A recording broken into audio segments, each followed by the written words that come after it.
It's Mark Yegge here, wealth architect and lifestyle investor. Let's take your life to the next level. Welcome to the Wealth Architect Podcast. Hey, everybody. Welcome to another edition of the Wealth Architect Podcast. I am so glad you're here. Today, every once in a while, you get an opportunity to pitch and catch with somebody that's kind of in your lane. And today, we have one of those guests on. So I'm excited about it. We're going to talk about stocks, options, making money in the stock and options market. Our guest today is the founder of Power Trades University. He's got over a decade of stock and options trading experience. He's a podcast host. He's a YouTuber, and he believes that anyone can profit from the stock market, even if they've lost money before. They just need to know how to identify the best time to buy and sell and the correct option strategies that can supercharge returns and minimize risks.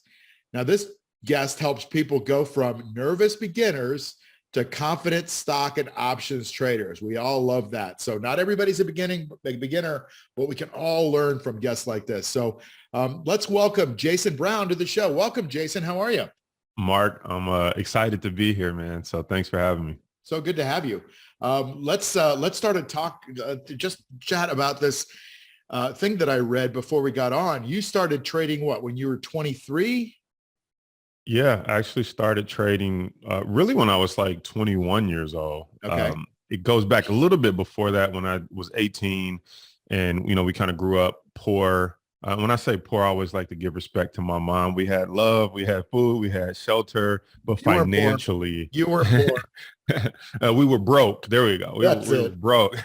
You were rich compared to a lot of people, man. So you were very rich with love. She brought us up in the church, but financially we were just missing that part. And so what happened for me, I always like, well, how do people get wealth? How do they, how do they make money? Because I started realizing there were big differences between the money we had and other people. Like, for example, when I went to my friend's house when I was like 10 years old, I was like, you have a bed? And he kind of looked at me like, yeah. And I was like, I thought only grownups have beds because we slept in sleeping bags. We didn't have beds. So I didn't know. I thought like, oh, you get a bed when you get older. I remember driving out to a female friend's house when I became like 16 to 18 and they didn't have bars on the window. I was like, whoa, I thought everybody had bars on their window. And so I started realizing that there was some differences between us financially. And when I was 18 years old, I actually took my graduation money, took $2,000 to a well-known bank. And I said, I want to invest. And she was like, so what's your goal? I'm like, to be rich. Like, why else do people do this? Like, is there any other goal? And she was like, so you want aggressive funds? I'm like, yeah, I'm young. I want aggressive funds. And so that really started my journey to invest. And now by the time I hit 20 and came back, they lost 1,300 of my dollars. So that takes me down the path of learning how to do it on my own. But I started at 18 because I just always heard the earlier you start, if you let it sit, by the time you're 50, you'll be a millionaire. So I was like, all right, let me start early. So that's literally how my journey got started. You started early, but you stepped in a hole.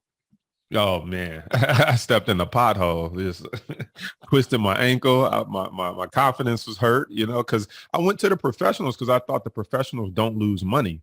And so that was very eye-opening to me. So I was like, oh, you guys lose money too? And some people see that and they say, well, you did better than I could have did. I had the opposite. I said, I could have lost my own money. And so I asked for the $700 that was left. I was like, give me that back. I spent $200 like on some gym shoes or something to make me feel better. And I took the other 500, like, I'm going to try this myself. And so, I did. And, that story, I was working at Sprint PCS selling cell phones and making $8 an hour, $64 on a Saturday. And after they took taxes out, I made like $50. So I was like, man, if I could just make $50, I wouldn't have to work Saturdays. And lo and behold, Sprint stock was $5 a share. I had 500. I'm like, I can get 100 shares. And Mark, I'm like, I just needed to move 50 cents. If it moves 50 cents, I make $50. I don't have to work Saturdays. As soon as I bought at 5, Mark, stock went from 5 to 4. I'm like, okay, this doesn't work. Maybe it's not as easy as I thought it was going to be. Maybe I shouldn't have disrespected the professionals, but something magical happened. It went down to 4 and then it came back up to 5. And I'm like, okay, we're at break even. I just needed to go to 550. And the funniest thing happened, it went back down to 4. And I was like, are you kidding me? And I felt like it was a man behind like my shoulder with like a walkie-talkie, like send it back down, like don't let them make any profit. And I think a lot of people feel like that. And so what happened, Mark, was it went back down to 4 and back up to 5. I said, I've seen this before. I'm gonna get out at 5. It fell to 4. I got in at 4. It went back up to 5. I got out. I made $100. What I learned or didn't realize that day was that was a pattern called a channeling stock. It was channeling between 5 to 4, 4 to 5, 5 to 4. So I spent the next months and all my time understanding patterns, charts. And then I started to say, wow, if I had $1,000, how much would I have made? If I had 10,000, I would have been rich. And so I actually applied for a student loan because I had a scholarship to Wayne State University here in Detroit, which is now the Mike Ilitch School of Business. And I took that $10,000 student loan and I grew it to $120,000 as a 21-year-old college student because I understood those patterns. And that's what, like, I never looked back from there. I always. That was tuition. That loan was tuition. You just learned it in a different classroom. Right. Exactly. I went a different route of, I went the sidewalk high. Yeah, well, it worked because today you're still doing stocks and even options now on top of it. And you grew that $10,000 into 6 figures and, you're off and running. And, most people just don't have the confidence to say, I want to learn this myself. I have a saying, and if you're a listener of my Wealth Architect podcast, I say it all the time, every episode, never give up your power in your health, your wealth, or your time. Because, so often you go into the doctor and he says, oh, you got 6 months to live.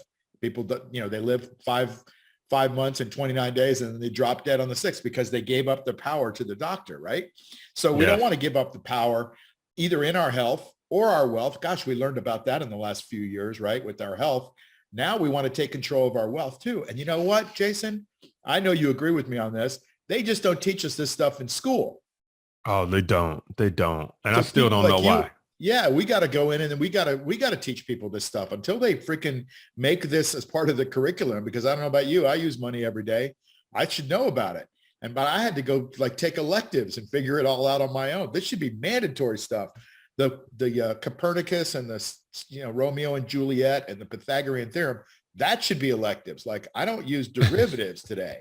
But I sure use how to, buy and sell stocks and channeling stocks and things like that. So what's the next iteration? So now you're 23, 24, 25. You've got some success in the stock market. How do you start to leverage that up and increase the value of this story here?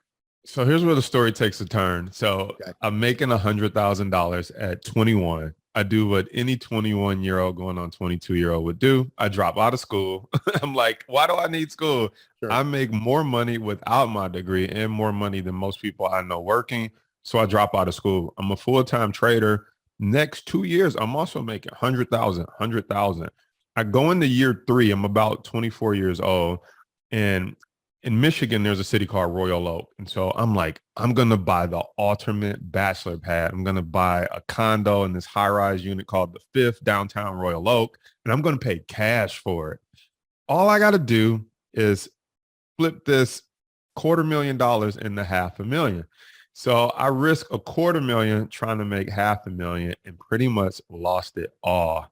And so I'm like, I got to go get a job. So I'm like, I have to move back home. I have to go get a job. It was the most humbling experience because up until that point, I had bought a Lexus on 20-inch rims. I moved out to the suburbs. I didn't pay any taxes because I heard I was going to be able to write all this stuff off. I was able to write none of it off. I just, I was the typical young Black kid from Detroit making a lot of money with no financial guidance. And I made all the traditional mistakes with no help and no guidance, didn't pay taxes, didn't start moving some of the money into more safer trades. I just messed it up, but it was the best. I look back now, it was the best thing that ever happened to me because I had to move back home and I had to get a job, but now I knew what my passion was. Yeah. And so I said, okay, let me get a job where I can live off my hourly. And then if I can make commission, then I'll invest it and get back into the stock market. So I went back to doing what I know I do, sell cell phones, but instead I went to Verizon this time. Verizon had tuition reimbursement. I said, great, I'm going to take advantage of tuition reimbursement, go back and get my degree in finance now because I had dropped out and the scholarship ran out. So I go back, I end up getting my degree in finance. took me about 5 years to get out of debt, get back into the market, get back on my feet. But now I had a blueprint for how to live below my means, how to raise the capital, get back into the market. And I also had a degree, which at the time when I had to go look for a job, every job that was paying 6 figures or more was like, you need to have a degree. I was like, if I ever lose all my money again, I never want to be in a position where I'm denied because I don't have that piece of paper. So I called it raising my floor. Like if I ever get knocked down, I don't want to fall through the floor and have to go back to my mother's house. And so the degree for me was called raising my floor. And so I went and got that piece of paper. But this time I started asking a different question, because back then I was like, how do I get 10,000 in the account? Grew to 100,000, grew to 250,000 plus. So this time I'm like, how do I get $1 million in the account? And then I was questioning myself because I'm like, do I really know what I think I know, or was I lucky? And so I started taking some courses and studying, and I became as good as the teacher. And so then I lost some money again. I started being like, okay, do I really know? And so I took some time. I said, all right, let me vlog myself making this money back. Let me start a YouTube channel. They say you don't know a thing until you can teach a thing. Yeah. So I started teaching it, tweeting about it, and people were making money off my trades. And I became as good as the teacher. And I was like, I wonder if people would buy my course. I wonder. And I was like, well, first I was like, why don't they explain it like this so regular people can understand it? How come they're not talking about these different things? And so I was like, A, I'm going to explain it the way regular people can understand it. And then B, I was like, I wonder if people would pay me. And I was like, that's how I'm going to supercharge my account and try to get over 1 million into it. And that's what launched me to create Power Trades University and the Brown Report. The Brown Report was really just me vlogging about trying to make my money back after losing it all. And that's literally how my YouTube channel started. I love it. And some of the best YouTube channels are organic stories like yours. But during that period of time, I want to know what kind of lessons in trading and maybe even about yourself did you learn? So you had some periods where you kept getting slapped down. You were like one of those weeds that you just kept growing, and then people would pull you and you had another seed and you kept growing, and finally you figured it out. So what are some of the lessons that we can learn along the way? So that's where some of my most popular sayings come from. You look at the shirt that says you never go broke taking a profit. That's where that came from.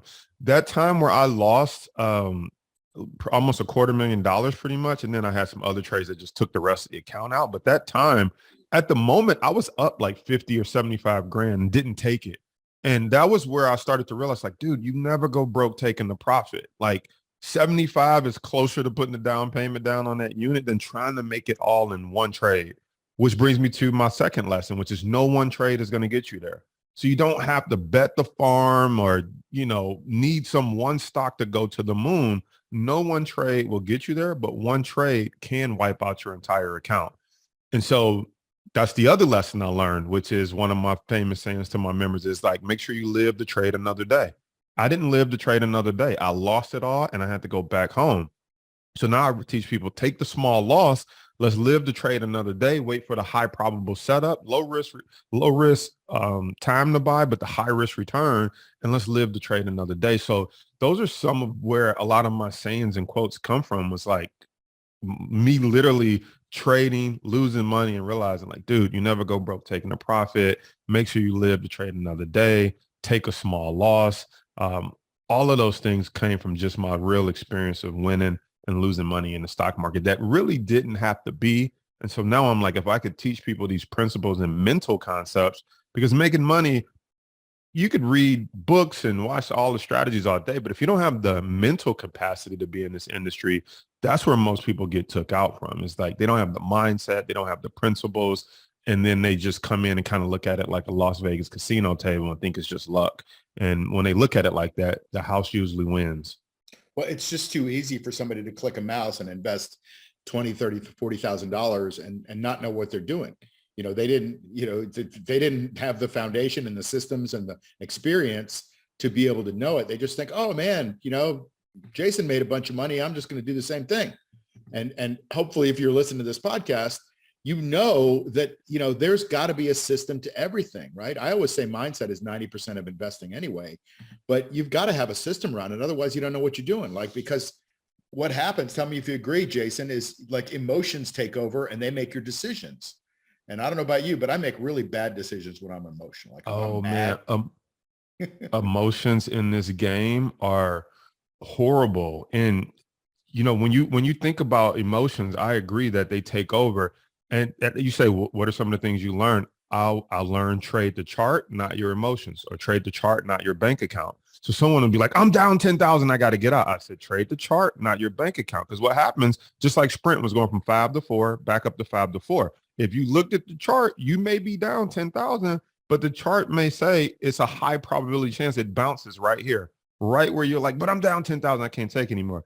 Everyone gets out because their emotion gets the best of them. Then they say, what? Soon as I get out, the stock went up without me. It's like you were trading your emotions and not the chart. And so it's so important to get control over your emotions, as well as not necessarily focus on the amount of money you're up or down, but focus on the skill, the craft, and what the technical analysis is telling you, assuming that you're trading technicals. Everyone doesn't trade using technicals, but Right. understanding your principles will help control your emotions.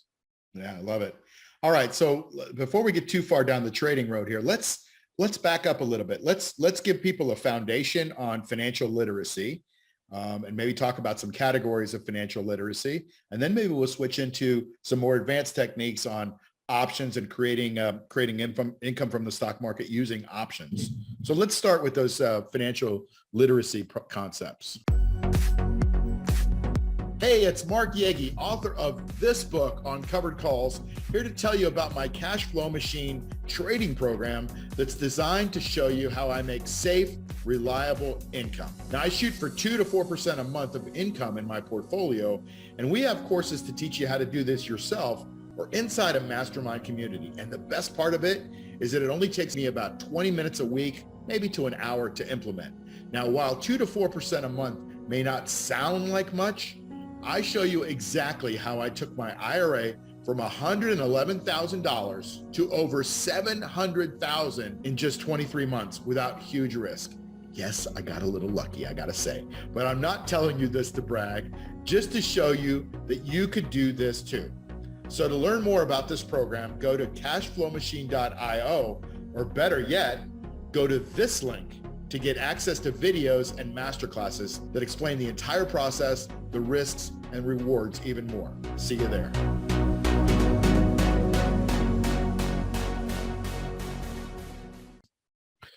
What do you think? So I think the biggest thing in financial literacy that helped me was just understanding that you need to create room for margin of error in your life. And so most people they make 50 grand and they spend 50 grand, or they spend 55. So they're going negative $5,000 every single month. And I realized that when you live like that, you don't have any room to invest or take calculated risk. And so you have to understand, living below your means and then having margin or room, whether that's in business, having margin to run Facebook ads or market, or in stock market, having room to buy a course or room to take that trade. And if it doesn't work out, you'll have another $3,000-$4,000 replenish it next month.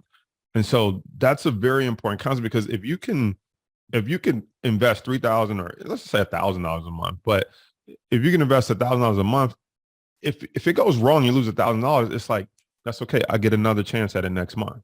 Right. If it goes wrong again, I get another chance at it next month. I don't lose the house. I don't lose the car. And so living below your means, but importantly enough to create a margin so that you can take calculated risk, is a huge financial principle.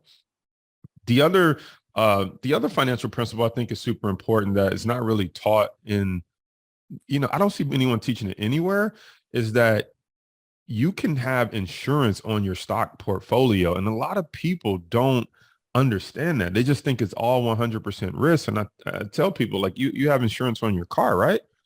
And it's like, yeah, well, you don't realize it, but you have a put option on your car. If you smash it into the wall and it goes to zero, you call up the insurance company, you put the car to them, and they give you a check. That's a put option. You have life insurance.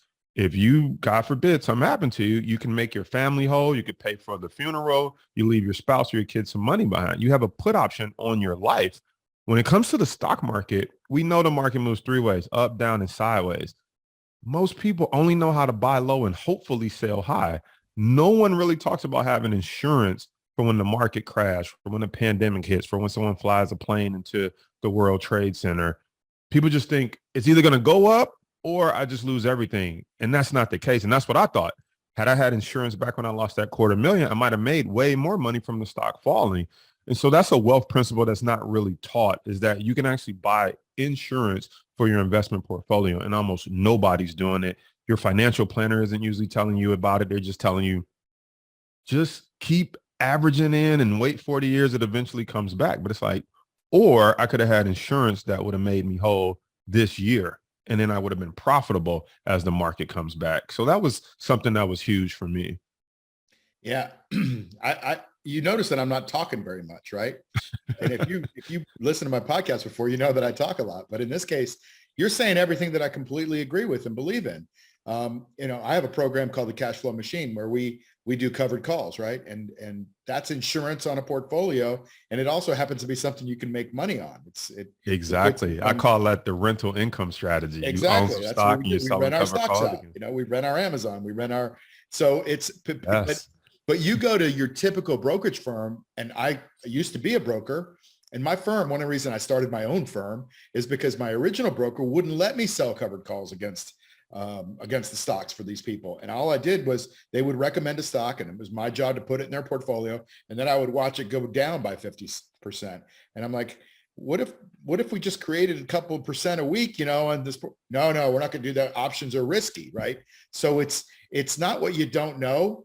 Like Will Rogers said, it's not what you don't know that's the problem. It's what you know that ain't so that's the problem. So they're like, options are risky. So everybody thinks options are risky, when in fact the riskiest thing to do was to not sell options at that time. So you and I agree. Have a margin. Go ahead. Yeah. No, I'm saying amen, right? Because to your point, I am flabbergasted how people can say options is risky. If you don't use options, you only can make money one way the market moves. That's if it goes up. We know that the market moves two other ways, sideways and down. Bingo. However, you go buy a house, what's the first thing you have to have? Insurance, life insurance, car, you have to have insurance. No one walks into their car dealership and says, buying insurance is risky. No, driving without it is risky. However, they will let you drive your stock market vehicle without insurance and then tell you having that insurance is risky. It's the most mind-blowing thing in the world. It really is something else. Yeah. Okay. So we definitely agree. All right. So we got a couple of really solid principles for people that are coming up the ladder. And that is, have a margin of error. Don't live beyond your means, live below your means. And then second of all, have insurance on your stock portfolio. Anything else you want to add before I switch over to some more advanced stuff? You've already teed us up there. And I think just really with financial literacy, just understanding that when you think about money, it is the most powerful game that you could ever play. I understood early on that my money doesn't get sick. My money doesn't get pregnant. My money doesn't take vacation. My money doesn't like any of that. My money doesn't talk back. It doesn't catch COVID-19. And so when you think about it from that perspective, it is one of the most powerful employees that you can have working for you, bar none. Yet most people don't put their capital to work for them. So I look at, the principle is you have to look at money as an employee.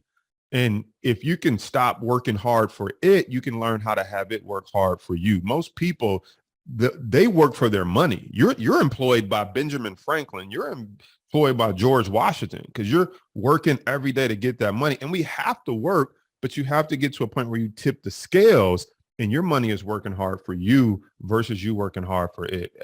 I have to hammer that into anybody listening.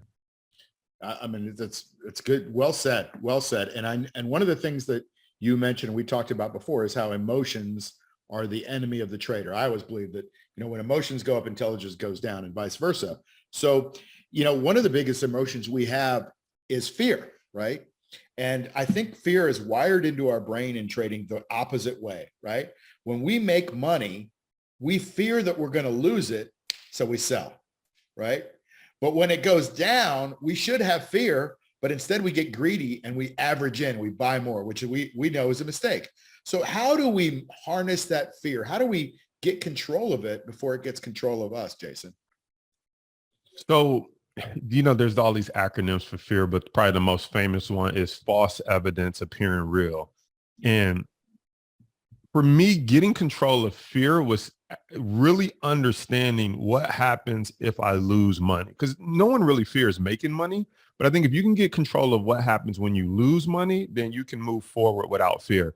And so for me, I would look at and say, okay, what am I afraid of? Is it, or first I said, what are most people afraid of? I said, most people are afraid of losing their job. Well, why?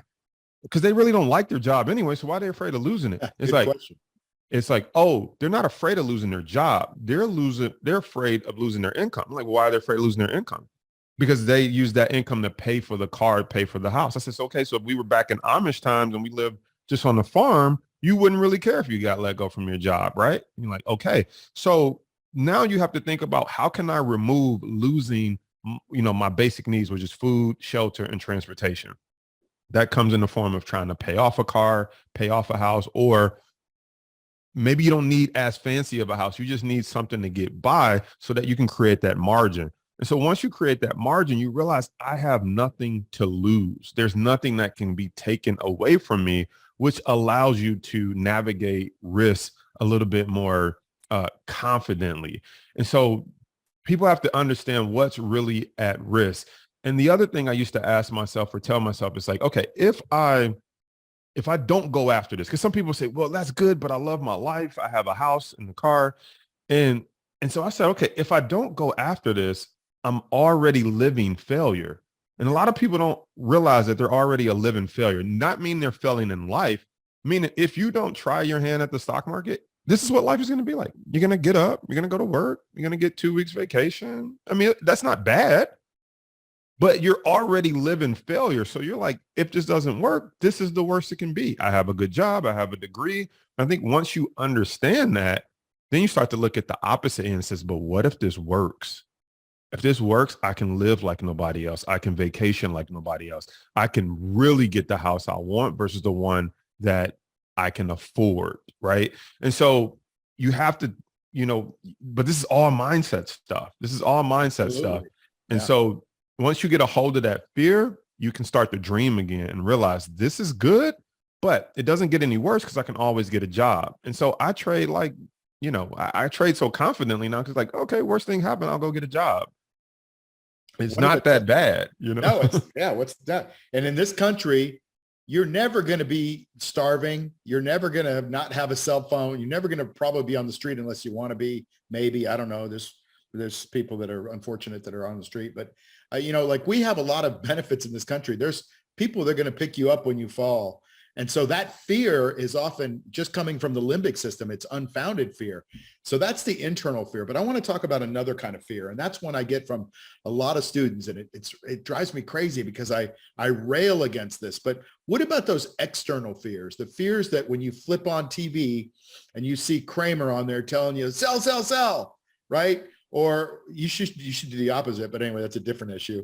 But he tells you what stocks to buy, and he tells you that the market's going down and the Fed's doing this, and if you don't have a handle on it, you start to get sucked in, and that affects your decisions in your money and in your life. How do you handle that? Because it can petrify you and keep you on the sidelines.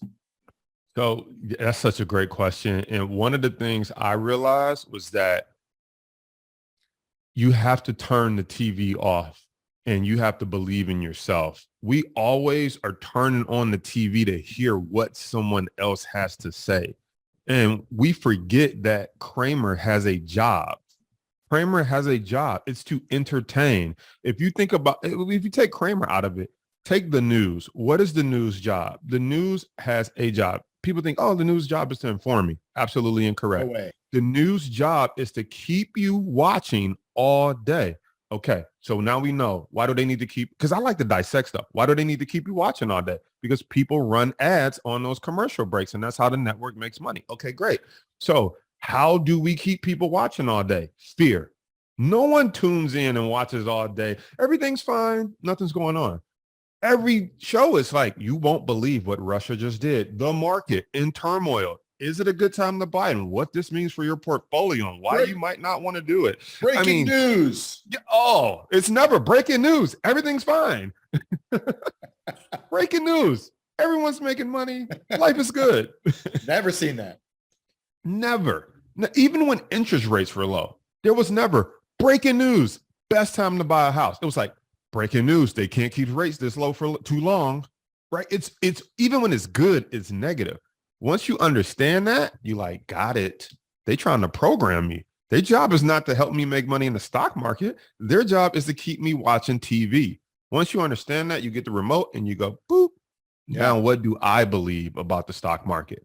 Here's what I believe. Number one, no matter how bad it is, people are going to shop online. Number two, Amazon changed the game with 2-day delivery. So people love it. They aren't going back. Number three, stock was at 200 after it split. It's now down to 100. It fell 50%.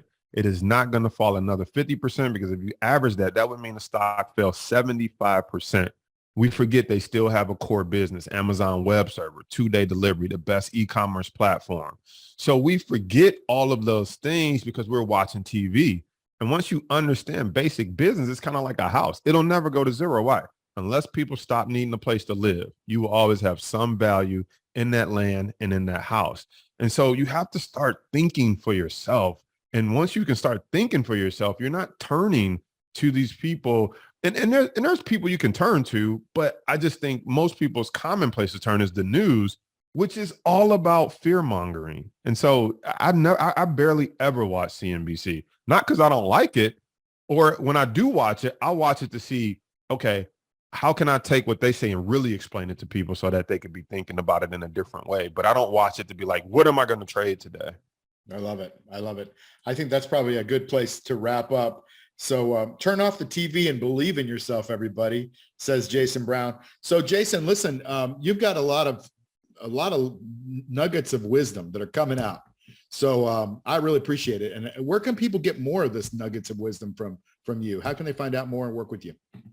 Yeah, I appreciate you having me. And one of the questions that I get is, do you work with, regular people? And absolutely, I'm a regular person. And those are my most favorite people to work with. And so you can find me at thebrownreport.com. On that page, what I like to tell people is, if they're not as familiar with the stock market, we have what's called the Stock Market Starter Pack. It's going to walk you through what I call the 3 most profitable patterns. If you learn these 3 patterns, I'm literally telling you, you can make a ton of money. We talked about one, which is channeling stocks. And then if you're a more advanced investor, like some of your listeners, we also have the Stock Option Starter Pack, where we talk to people about how they can start doing a rental income strategy, or more importantly, how they can start buying insurance against their portfolio, because we all know stocks don't just go up, they go down. So they can get either or both at thebrownreport.com. I love it. So listen, you guys got to get a little bit more of this guy, because he knows what he's doing and he's lived it. That's the most important thing. He's not just one of those teachers standing at the front of the room with theory telling you this is what you do. He's got better theories because they're actually laws and they're put into practice by his actual experience. So Jason, thank you so much for your time. I appreciate it. And I'm glad you're here. I think we can learn a lot from your experience and the way you came up through the ranks to make it a success. And people go to that link. It'll be in the show notes. But thanks again for being here. I appreciate it.